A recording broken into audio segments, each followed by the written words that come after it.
Welcome to an episode of Chat Sports Talk, and welcome to Week 9 of the 2024 college football season. That's right, we've already done 8 weeks of college action. Pretty much everyone has about 6 games, maybe 7 games that are in a belt already, and we're starting seeing a little bit of separation. We've seen surprise teams really dominate, especially undefeated ones, and it's leading to a really heated discussion of who should be in the 12. That's right, the end of the year 12-team format. And really crazy look at that. Last week's action of Week 8, a lot of fascinating games out there.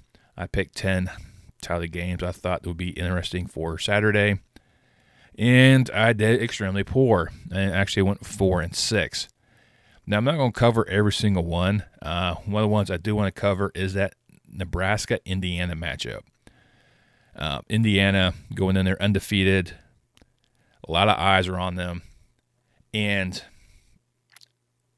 I didn't know if they were up to the task because he's facing Nebraska, who already had a good test against Rutgers. Squeaked out a win against them. Was beaten by Illinois previously. And I thought Nebraska was going to have the ability to shut down Indiana. And by all counts, they couldn't. And even though Rourke injured his hand that second half against Nebraska, they still rolled 56-7. The Hoosiers put up 56 points. I don't know what Nebraska was doing offensively. They were, Raiola was actually, put up some numbers, but throwing 3 picks does not help. You cannot win a game if you're losing the turnover ratio. And that's exactly what happened. Indiana's defense showed up. They came down. They shut down Nebraska. Ended any chance the Cornhuskers could have of spoiling the Hoosiers' miraculous season thus far, as Indiana moves to 7-0.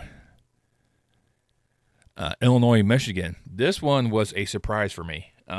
Illinois is wearing these throwback uniforms to the 1920s when Red Grange was with them, and they had this helmet design on there that looked phenomenal. It was a throwback helmet look. It's the old leather heads. But they were pretty much, each one was hand-painted, and they looked phenomenal. And this was in dedication to Memorial Stadium, which is 100 years old today. They opened it against Michigan. And the Illini came to play. Their defense showed up. They just stifled Michigan. They couldn't get anything going. They couldn't really connect anywhere. I mean, Michigan had, at least a good drive when Mullings was able to find the end zone. But beyond that, Tuttle couldn't have much to say. Interception, turnovers were another key factor in this game. And the Illini's defense showed up. The Illini's offense was pretty much inept, but they just had to do just enough to get the victory. Ended up winning 21-7, moving the Illini to 6-1. With a huge date in Eugene coming up. Then Toledo, Northern Illinois was like one of the ones that wasn't a top 25 matchup, and kind of give Mac Nation a little love. These are 2 programs that had key victories against FBS teams, the power school teams on the road in their home stadium, and I gave the edge to Northern Illinois because they beat the Irish. And that's the only thing Northern Illinois can hang their hat on through the season. This is going to be a black stain on the Irish resume when it comes time for the College Football Committee. Is if this is going to be the only mark, and look how Northern Illinois is not going to win the MAC. Yeah, it's going to give them a low ranking in the playoff. They might sneak into that top 10, but that's part of the things about as far as they're going to go. And Illinois just could not muster anything. I mean, the defense held Toledo to 13 points. The defense did their part. The offense, on the other hand, couldn't find the end zone. Hoyes had 210 yards in the air, no touchdowns. Williams, 78 yards on the ground, no touchdowns. And if you can't find the end zone, you're not going to win. That defense is on point. I mean, they proved it against the Irish. But for some reason, the offense has faltered since then. It just doesn't have the same ring anymore. As Toledo moves to 5-2, 2-1 in MAC play, and poised to possibly represent the MAC later on this season. LSU Arkansas was another one of these crazy games that definitely showcasing the reason why these two have a decent rivalry since the Arkansas has been added to the SEC in the Battle of the Boot. But LSU was just way too much. There was nothing Arkansas did. With LSU just decimated them. I mean, straight decimated them. Every chance they got, they outscored them. And I thought this was going to be like a good game for Arkansas to kind of build upon. Had that good win against Tennessee. That might be the peak of their season. And they just got dominated by the Bayou Bengals. In Georgia, Texas, I thought this would be a lot closer game than it actually was. And Georgia came to play. That defense was always in that backfield. Doesn't matter if it was Ewers or Manning. It didn't matter. The Bulldogs were there saying hi and strutting their stuff. And it was just a one-sided affair. So one-sided that, the AP coach poll moved them to number 2 after this game. There's plenty of other undefeated teams that probably should be ahead of them. I mean, and their marks Alabama, and look what they're doing right now. They have 2 losses. They could have more. So, weird time frame in college football, to say the least. And the dominance that Texas is supposed to possess just disappeared. This was the Texas game outcome I was expecting in the Red River rivalry. It didn't quite happen that way, but it did finally show up, and it really hurt the Longhorns in the long run. And then my last one I lost, UNLV, Oregon State. Once again, I doubted UNLV. Once again, I doubt a program, and they proved me wrong. Indiana's done that, and UNLV's done that time and time again. And it doesn't matter who's quarterback for the Rebels. They find ways to win and rack up the points. The defense actually shows up, and they stifled the Beavers every chance they got. I think I watched the tail end of this game, and it was just a uncomfortable thing because early in the game, it was close. I mean, 17-16 at the half, the Beavers led, but the second half, that's when UNLV's defense shut them down. McCoy didn't have time in that second half to do much of anything. He had 2 total touchdowns, i.e. he had 2 rushing touchdowns. That was it. It was a dominant performance by the Rebels, still being overlooked by the nation, still not ranked. They got a huge game coming up this week, and we'll see what happens from there. But those are my 6 losses. I'm not going to really spend too much time on that, but I want to concentrate on my first edition of my top 25. This is a point-based system, a formula that I've developed and kind of tweaked over the years to try to make it somewhat reliable. It's not going to compare to the AP or coaches poll. It's not going to compare to any of those polls because my polls tend to not favor SEC. But basically it is, of course, you get wins and losses. The wins depends on who you play, depends how many points those wins get. I.e., if you take on the power programs, that's 3 group, 2.5, FCS 1. If you lose those programs, 1, 2, 3. And they even incorporate overtime losses where you get half a point. However, a new feature this year, I have taken away a quarter of a point if you had to go to overtime to beat FCS program, a la Texas Tech. You had to go to overtime to beat Abilene Christian. Your strength of schedule is combined winning percentage of your opponents. Strength of victory, of course, combined winning percentage of the teams that you beat. When you take on FCS programs, only that game counts in the strength of schedule, strength of victory. If you were scheduled to take on a team and that game was canceled, that is no longer validated as part of your strength of schedule. So I think it was like the Liberty Appalachian State was scheduled and it got canceled for obvious reasons, but that is no longer a counted towards that function. All those points are added together and then divided by the number of games played, and that accumulates the points that you'll have. So what you'll see is, of course, the rank, the school, total wins, total losses, and the points that they have generated. Let's start at number 25. We have Army, undefeated, with 2.638 points. 24 is UNLV, who is 6-1 right now. Duke lands at number 23, another one team that's being overlooked by the nation. Also 6-1. They have a huge game coming up this week as well. Navy 22, 6-0. Both Army and Navy undefeated. We haven't seen that since the 40s. And 21, this is where I have Alabama landing at 5-2. Now, it's nothing against Alabama. It just the aspect of losing 2 games. I mean, that's all it is. But you still know it's still better than a couple of undefeated programs. At number 20, I have Syracuse at 5-1.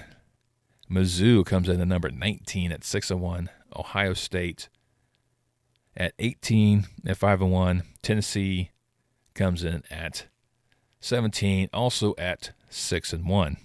And look, Tennessee ahead of Alabama, as they should be.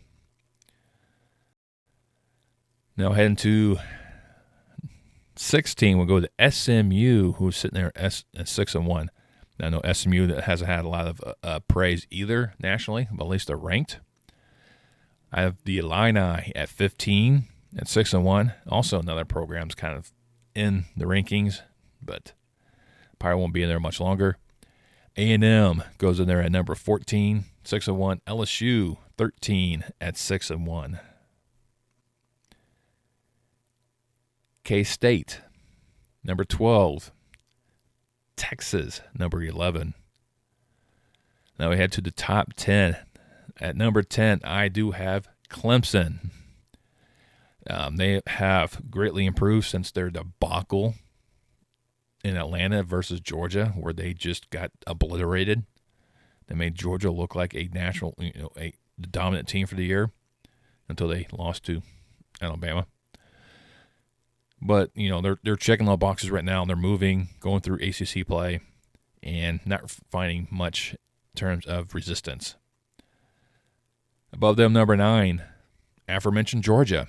The huge win against Texas really boost their numbers.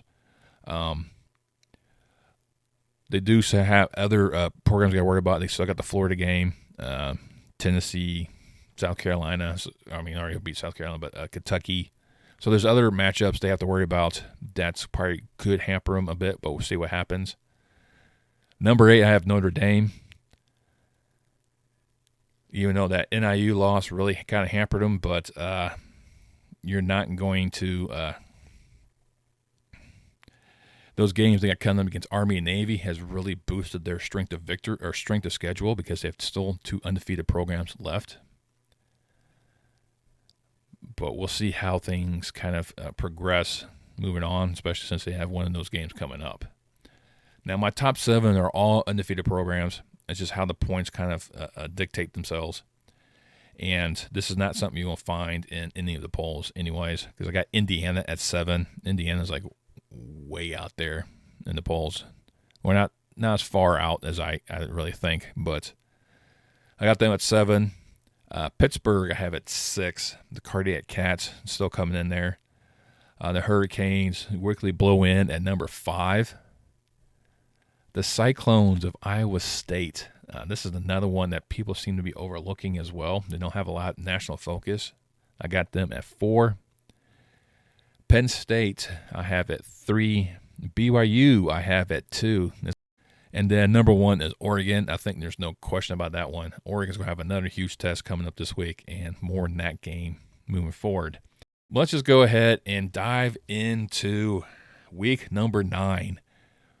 I'm going to start off with an extra game. I am doing a Friday night game this time. I will have 11 games this week only because of this game on Friday that once again I think is flying under the radar, but it should be a huge matchup. We have, now I'm going to use the rankings that are on ESPN, not mine. 17th ranked Broncos at 5-1 taking on unranked UNLV Running Rebels at 6-1.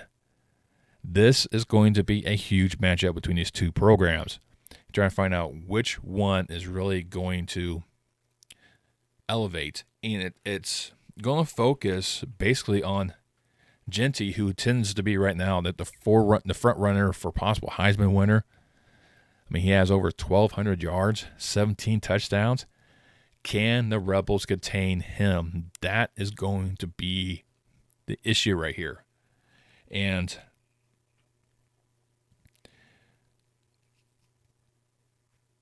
I don't know.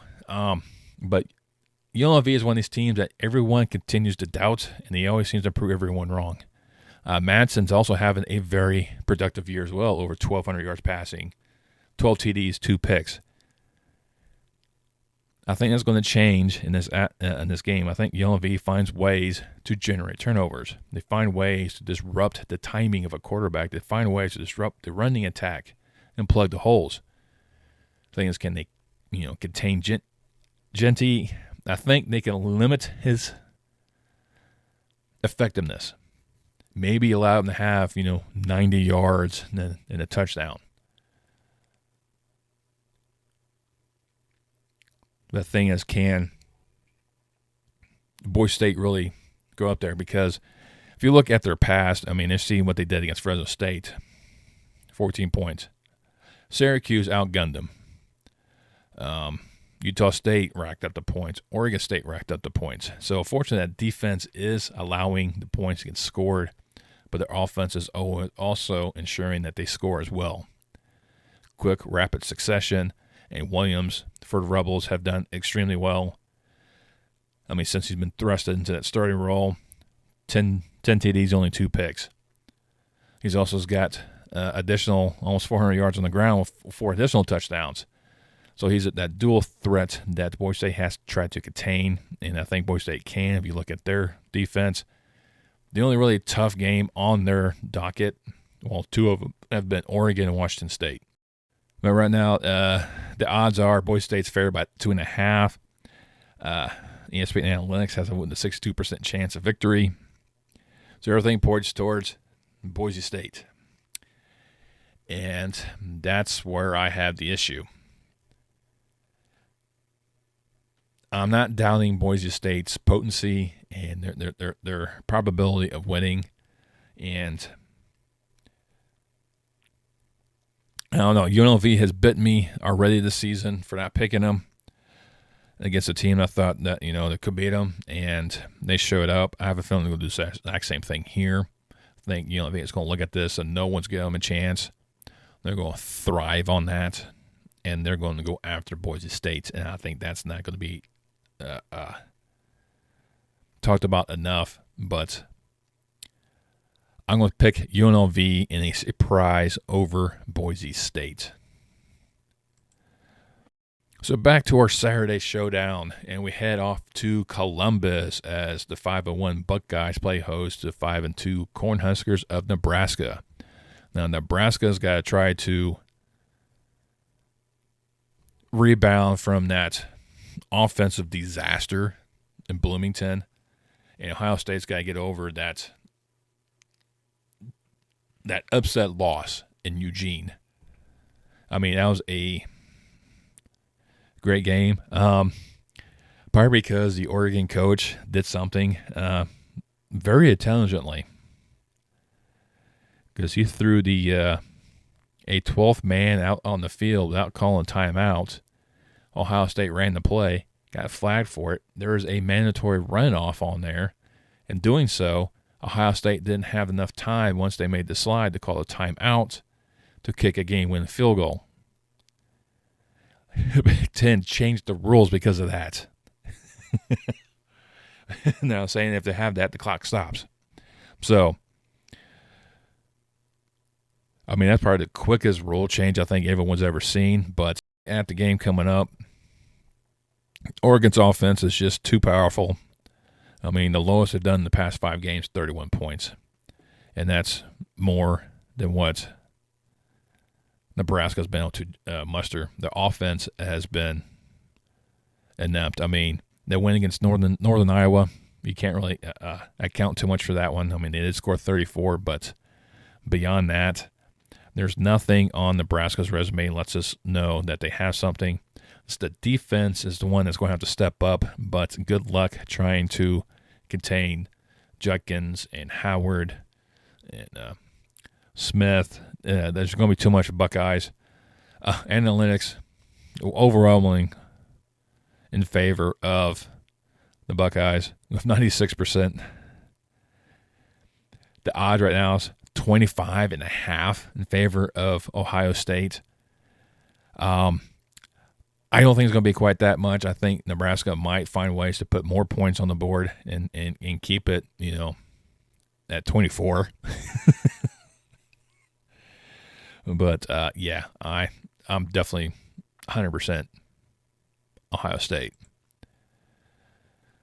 Then we head over to MetLife Stadium as the undefeated Midshipmen of Navy play host to Notre Dame Fighting Irish at 6-1. This is a long-standing rivalry between the two, and can Notre Dame continue to thrive? Navy's offense has been phenomenal. It has been racking up the points continuously. I mean, had 51 against Charlotte, 34 against Air Force, 41 against UAB, 56 against Memphis, 38 against Temple. Racking up. The only team on there that was pretty much worth anything is Memphis. And they put 56 on them, but allowed 44. This is a rivalry game for the ages, and every year Navy takes Notre Dame to the limit. Doesn't matter how bad Notre Dame is, how bad Navy is, it's always a close game. This is how this rivalry always goes. And can Leonard find ways to pick apart that Navy secondary? That's going to be kind of hard. Horvat's going to find ways to continue to be a terror, no matter if he's throwing, because he can throw the bomb, or run, because that triple option is no joke. It's no joke. Right now, analytics has Notre Dame at a 91% and favored by 13.5. No, definitely not 13.5. This is going to be like a 3-point game. This is going to be closer than I think a lot of people, odds makers, want. But just because of the triple option and even the passing threat the Navy poses now against at Notre Dame secondary, that definitely is suspect. And the offensive line also a little bit suspect, so it's going to give that Navy will probably put the Marines up front to attack and get in that backfield. But Leonard is an elusive quarterback, so he's going to definitely a different aspect. This will be a very, very close game. Notre Dame has struggled to get games going, and that could bite them in this game. But all in all, I do think the Irish will win, but I think it's going to be a lot closer than what people think. It's definitely going to be closer to 13.5, so I'll definitely take Navy for the points, but the Irish for the win. And then once again, kind of outside of the power group, whatnot, we already done a key matchup out there in the Mountain West. Then we'll head into the American with a pair of 5-2 clubs. The Tulane Green Wave taking on the North Texas Mean Green. Tulane's right now undefeated in conference play, looking to continue that march to their conference championship. And it's just, which green do you go with? You go with the Wave, or you're just mean? But Mensa is definitely going to be a huge factor for Tulane. Over 1,400 yards passing, 11 TDs, 2 picks. But Morris definitely has the better stats, over 2,500 yards passing with 23 TDs, but he also has 8 interceptions. And you look at some of the games out there, the defense has showed up with some of them, but you look at some of the teams they played, like Wyoming and Tulsa, not really teams you have to really worry about in terms of offenses. Texas Tech lost 66 against them. Memphis outpaced them. In Tulane, I mean, they had a huge offensive output against UAB, so I'm not going to focus on that too much. South Florida, not too much on that one either. Struggle against Rice, so that's a little concerning. So I was going to look at, okay, which running back's going to take the lead on this one. Is going to be Hughes or Porter. Hughes over 740 yards, Porter under 300. So it's the running attack of the Wave that's going to have to be a huge factor in this one, which allows Mensa to find the appropriate ways to use play action to find Williams in the passing attack. And can Tulane's secondary contain Morris's aerial assault? That's going to be the key. And can they get in that backfield and disrupt the timing? And that's going to be another huge factor because he does tend to make a few mistakes. And I think they're going to play in a factor. Right now, analytics have him at a 79% advantage. And a 9.5-point spread go towards the Green Wave. And I have a feeling the Wave is going to reach Denton, Texas, and escape there with the W. Huge matchup in the Big Ten out there in Eugene, Oregon. Again, 2 weeks in a row now. Oregon's going, what do we have to do? Welcome to the Big Ten. Number 1 ranked Oregon Ducks, undefeated, would play host to the feisty 20th ranked Fighting Illini of Illinois. And Illinois continues to shock everyone defensively. It's been what they have going for them is defensively. I mean, they held Penn State to 21. I mean, yeah, they had 2 games that kind of got a little out of hand. We had to go to overtime to win. But they held Michigan to 7. It's their offense is going to be a little bit of an issue because you looked at what Oregon has done since that couple first 2 games where they struggled to cover the spread. They have since done that because I actually had Oregon State picked to beat them, and they just crushed them. After that, they have the only close game they've had is Ohio State. I do expect Illinois to put points on the board, but I think it's going to be a lot of issues because Gabriel is a very effective quarterback. Oregon's defense is very competent as well. So Altmaier is going to have his hard time trying to find ways to get out there. Fegan's going to have a hard time trying to find running room. So I think the Illini offense is probably going to hit a brick wall made of feathers. But I do think the Ducks is going to be just too much for them. Analytics has them at 91% advantage. The point spread right now is by 22. Oregon has been covering the point spread. I think this one may not cover, but I do think Oregon will win by a healthy margin. But I am going with the Ducks to end the march of the Illini in the Big Ten. Now we head down to Tuscaloosa as the 15th ranked Tide play host to 21st ranked Tigers in the SEC showdown between these 2 programs. Huge thing that Alabama needs to do. They need to try to rebound after losing up there in Rocky Top. But something seems to be off recently. Since that win against Georgia, the team has been the same. Looked like they just put everything in that game and just spent themselves. I mean, they had the game in Nashville where the Commodores beat them. Game against South Carolina, a last-second interception sealed the deal as South Carolina was marching to set up a game-winning field goal. In Tennessee, they just fell apart. They just collapsed towards the end of the game. They just couldn't keep up. And if you look at Mizzou, the smear they have right now is, the loss at A&M, and then they barely beat Auburn. But they still got the W. And Cook has some decent numbers for the Tigers, 1,500 yards passing, 7 TDs, only 1 pick, compared to Melrose, 1,700 yards passing, 13 touchdowns, and 6 picks. And that's going to be the key factor. Can Milroe limit his mistakes? And that's been what's been killing Alabama, definitely these past 4 games even, is Milroe's inability to not throw it to the wrong team.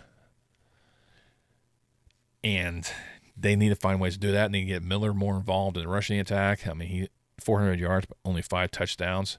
So they need to focus on that one. Same thing with Mizzou. And they need to get Noel more carries. He only has 500 yards with 2 TDs. So both rushing attacks are muted. They need to rely on that one, so that way it allows the offense and the passers, the quarterbacks to thrive a little bit more. Maybe get Cook and Milroe more on bootlegs to spread out the defense, maybe find some creases in that secondary. It's going to be a definite chess match between these two. Unfortunately, they are really heavily favoring Alabama. Analytics, 82%. The spread right now, 14. That's going to bite a lot of people.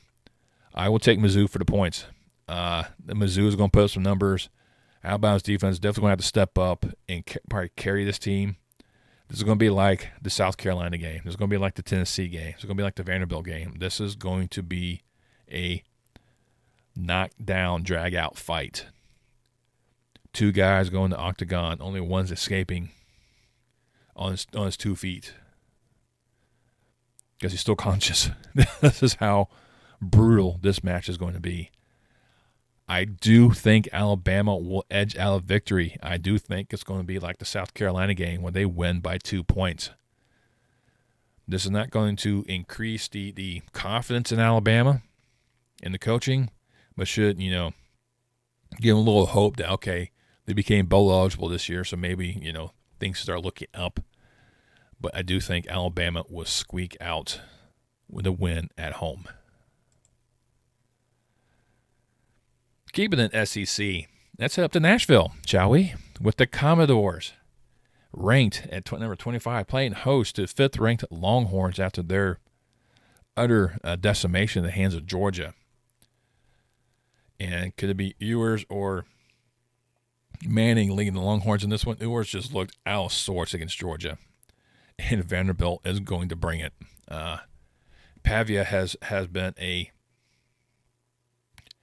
beacon of bright light for the Commodores. Almost 1,400 yards passing with 11 touchdowns. And you look at some of the key wins. I mean, they had to go to double overtime to lose to Mizzou. Beating Alabama. Edging out Kentucky. So they're definitely in the hunt to really mess with this. And if you looked at Texas at their past few games, it's the only 2 games you could put on there that could be a huge danger. That was Georgia and Oklahoma. They're 1-1. Everyone else, no issues.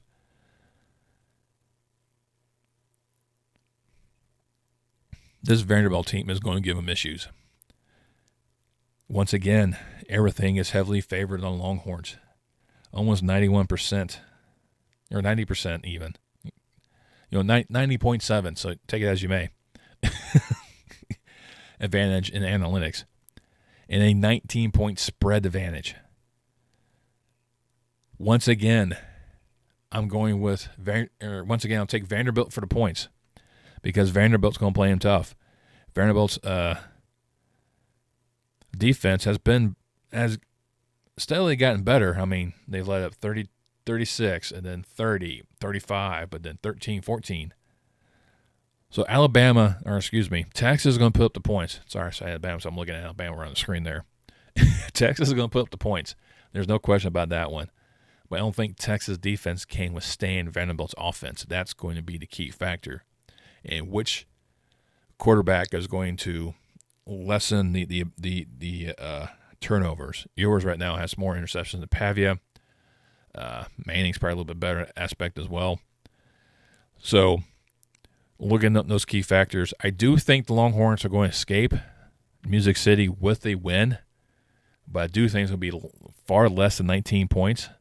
I have a feeling it might barely reach 10.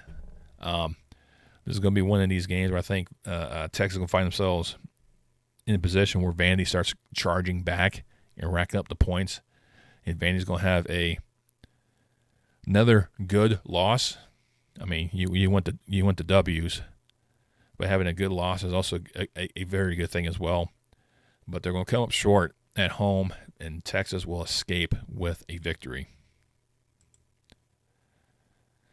Now over to Madison, Wisconsin, as the 5-2 Badgers play host to undefeated and third-ranked Penn State. This should look like a good matchup between these two. And Wisconsin has had some decent offensive numbers. I mean, they had a bad opening or bad game in Alabama, but beyond that, they've put up some decent numbers. I mean, they put up 21 against USC, 52 against Purdue, not saying much. 42 against Rutgers, which is huge. 23 against Northwestern is not much, but their defense the past 3 games have been superb. But look who they played. Rutgers, but the only exception, but they dominated them. And for Penn State, they had to go overtime to knock off USC. We're game against UCLA. Struggle immensely against the Illini. So Penn State is not without their issues. And can they maintain this moving forward? That's going to be a huge question. I think Aller is a decent quarterback with almost 1,500 yards in the air, 11 touchdowns, but 4 picks. Lock for the Badgers, over 1,000 yards, but his TD interception ratio is a lot lower at 7-5. Might roll down to the running backs between Singletary and Walker with 434 yards and 565 yards respectively, but Walker has the more touchdowns for the Badgers. And which defense is going to step up and clamp down the other one? That's going to be another thing. I think right now everything is kind of pointing towards Penn State. They're favored by 70% on analytics, and they're 6.5 point spread. I kind of like this one a little bit better. I do think it's going to be a low scoring affair between these two. And I do think it's going to be something similar to that Illini game where it's going to come down to maybe some few trick plays here and there. I do kind of expect that like 21-7, maybe 23-3 like Nebraska or Wisconsin did to Northwestern. But I do think the Nittany Lions will escape Madison and remain undefeated. Hey, back out to College Station. I think I made a few trips out here. 14th ranked Aggies, undefeated in conference play, will take on 8th ranked Bayou Bengals of LSU, also undefeated in conference play. These two are sitting on top of the conference right now because, they haven't lost yet in conference play. And this is going to be one of the things I think is going to happen with the SEC is they're going to beat each other up. You could probably have a conference championship game that's going to have a school that has 2 or 3 losses because they're going to play each other and just knock each other out, much like what always seems to happen with the Pac-12. And I think that's what you want in conferences now. You want it where now your best teams go at it, so that way you ensure your best 2 quality teams are sitting on top. And it's just like, which one you going to put? Is it going to be Nussmeier or is it going to be Wiggum? Nussmeier over 2,200 yards in the air 18 touchdowns and 6 picks, and that's part of the problem. Williams not any better. I mean, he has more interceptions than touchdowns, but he also hasn't been playing that much. So they have their issues as well. And that defense, unfortunately, allowed 24 points by Mississippi State.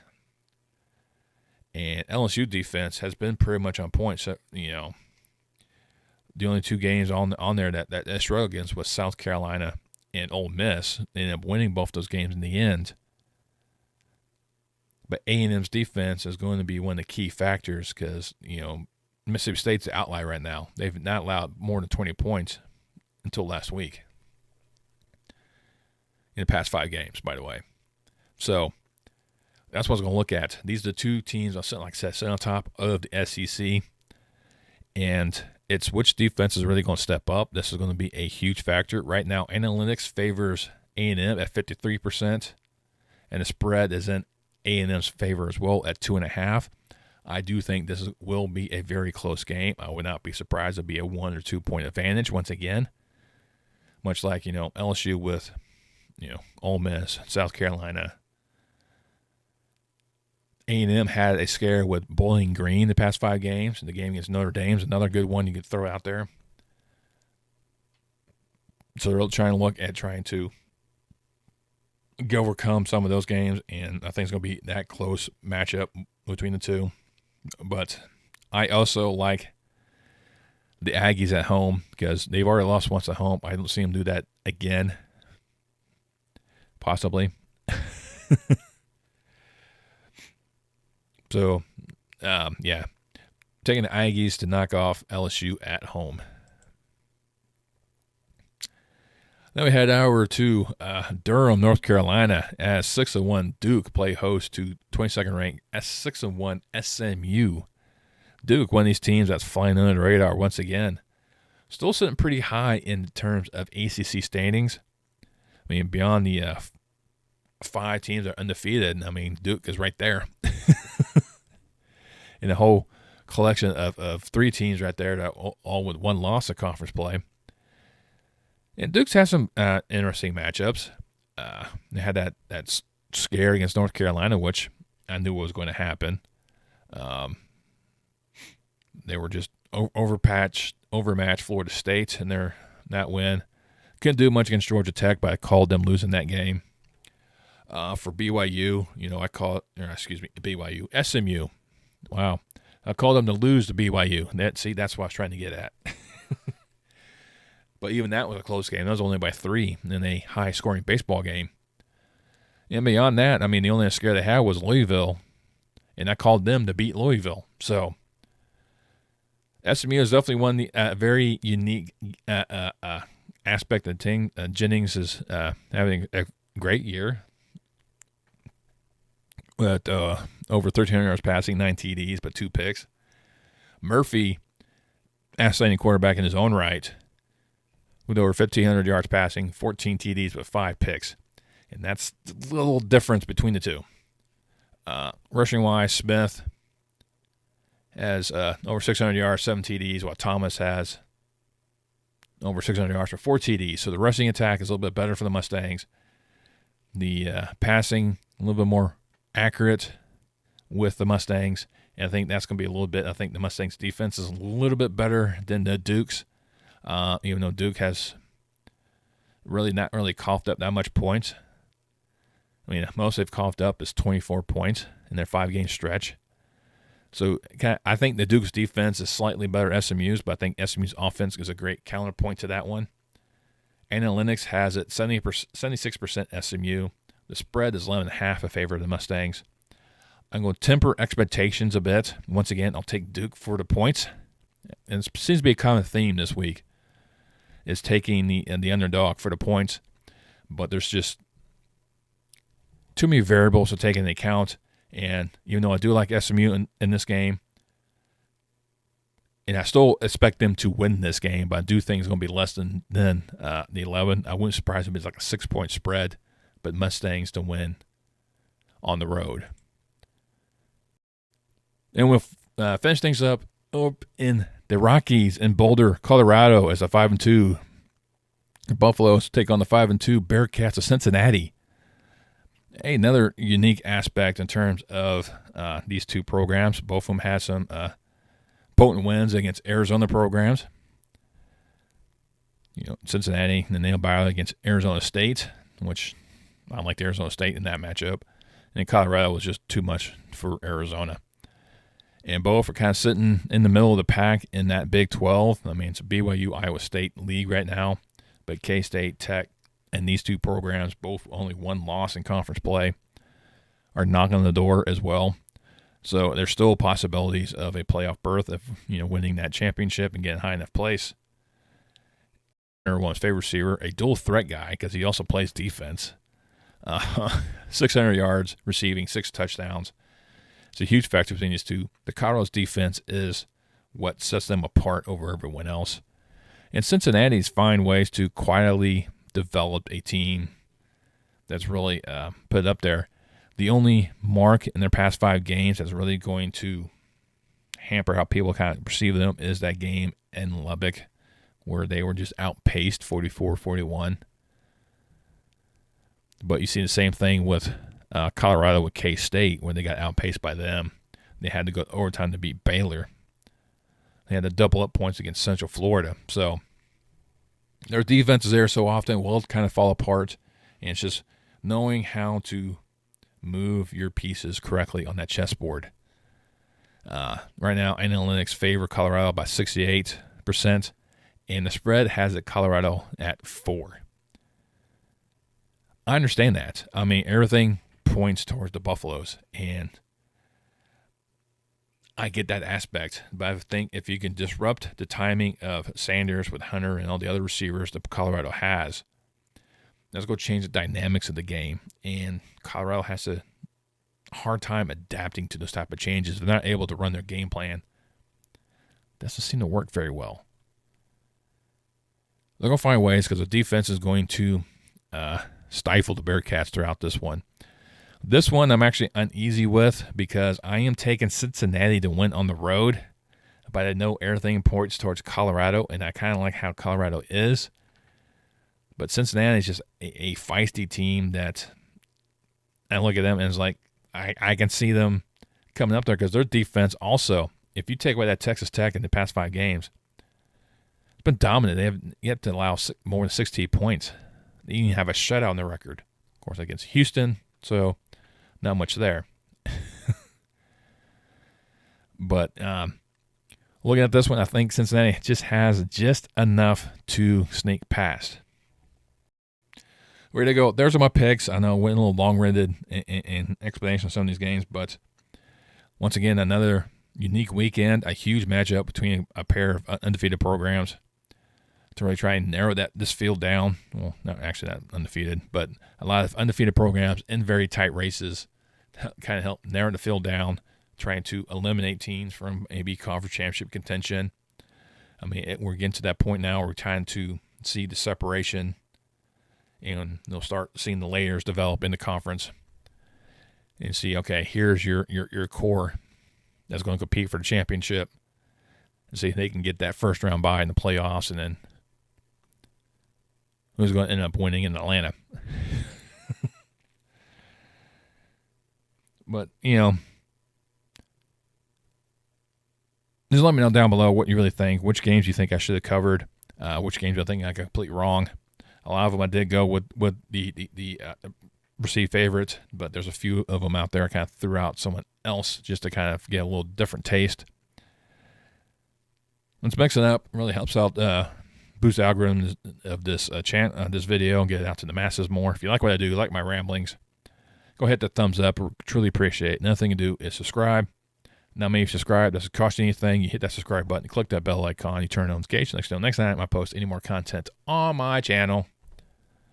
And I'll see you next time on Chat Sports Talk.